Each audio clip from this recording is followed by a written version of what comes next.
question about a foreign policy. Ukraine war and the conflict between Israel and Palestine. If you were president, what would you do in reference to those two particular situations? For the Ukraine war, I'd do everything I could to stop it. Ceasefire. I'd sit down with the various leaders from Ukraine, Russia, and China, Turkey, those particular leaders who are interested in the possibility of a ceasefire. Too much suffering going on. In going into the dialogue, I would be very clear. It's a crime against humanity in terms of the invasion of Iraq by the Russian Empire. I'd be very clear about that. No doubt. At the same time, expansion of NATO, provocation of the Russian Empire. Each must take responsibility.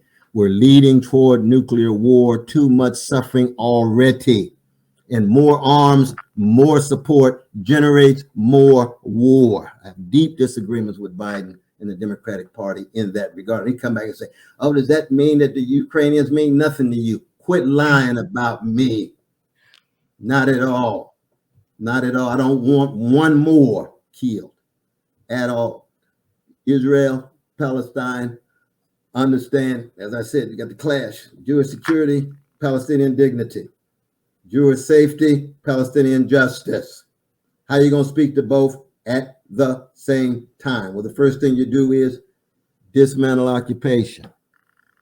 First thing you do is pull back on militarizing any conflict, because Israeli defense forces have been excessive and running wild in killing innocent Palestinian brothers and sisters.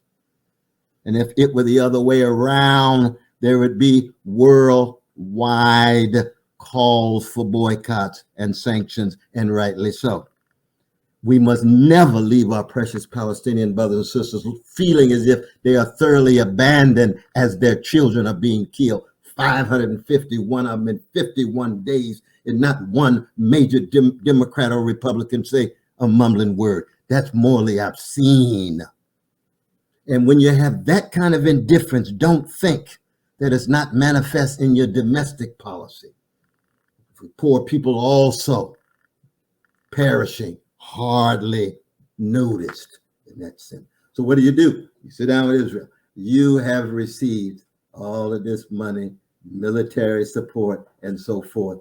If you do not dismantle the occupation, you will see that support called into question. And if you do not ensure that the human rights are protected of those Palestinians within Israel, you will see similar kinds of action. And I meet with the Palestinians and say, you also have responsibility. I don't have a minute to put up with anti-Jewish hatred. If I see this kind of ugly characterization of Jews that are similar to what has been the characterization of Jews negatively for 2,000 years, as president, I will call it into question.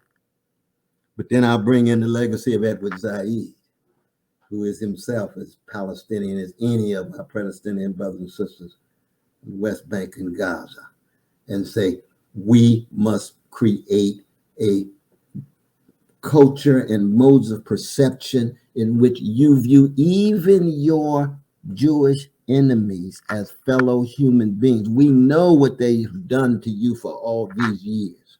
There's no way you can create a future for your children if you do not ensure that you'll be able to either come together, or at least in the language of Albert Einstein, coexist in a binational social experiment. Federation is a whole host of different forms of it. The two-state solution once was trotted out, is now undercut with all the Israeli settlements. It's now impossible. Right. It's now Right. impossible. That was something I was trying to explain to Marianne, is just that when you say two-state solution, the Palestinian Network did explain to those of us, the rest of us that RBN, that like, this is not a feasible option for the Palestinian people because they're in the minority. They have less resources. And it's just like almost the equivalent of separate but equal, which did not work in the United States. It was separate, but it definitely wasn't equal. So I know that's true. That's true. But also the land. You see, the land has been taken over by hundreds of thousands of Israeli settlers. Yeah. And so you don't even have the basis of the land anymore. We were talking about this. Edward Said and I used to pick it in front of the New York Times just to get the use of the word occupation. They call it disputed territories. Disputed territory, y'all are occupying. And then they continued expanding. Democratic Party, Republican Party endorsing, expanding. It's more money and expanding and becoming more militarized and so forth, you see. So that's unfortunately now that's gone. Now, when I hear this talk about, well, we got to push our Jewish brothers and sisters to the sea. You see, I have no patience with that kind of language either. See, that's not a loving language in terms of a people who themselves have so often felt abandoned in a Gentile world with no one caring. That's what Hitler was about. That's what they felt, you see.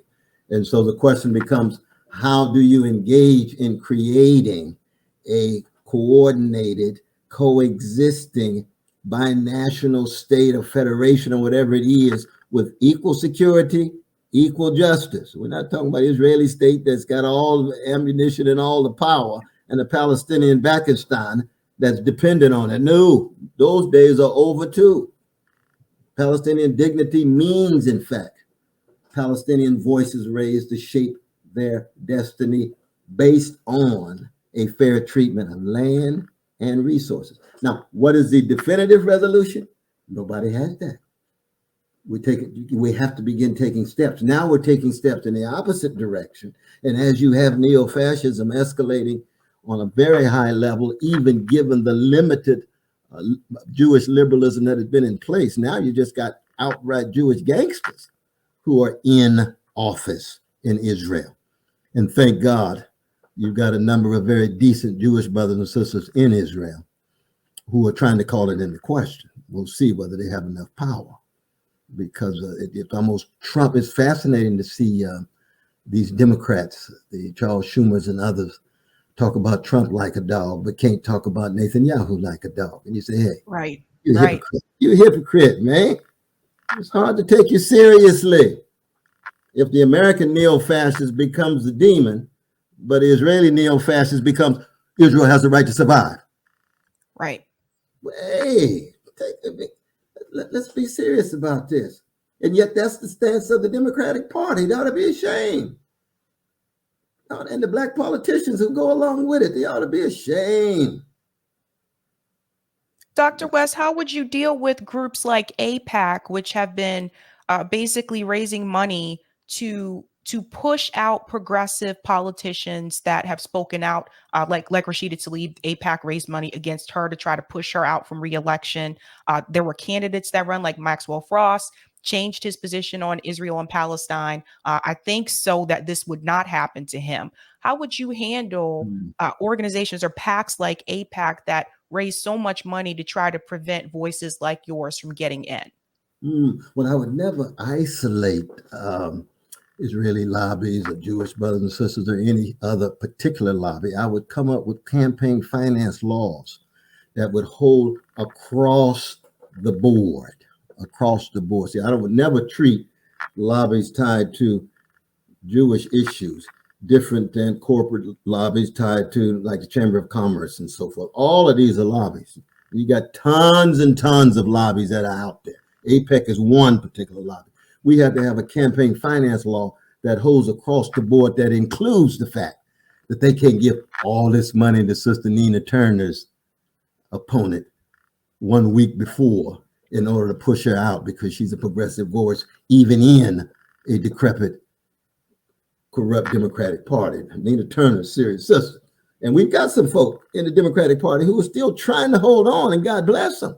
I'm just not convinced as they are that the Democratic Party will ever be a major force other than the corporate wing that shapes its destiny, you see. But I mean, people could disagree with me, and I don't have a monopoly on truth or nothing. Like I said with Brother Bernie, he jumped on Biden right away, and I thought he was wrong and things, but I love the brother. He's been a force for good. We're going a different way. That's all. We're going a different way.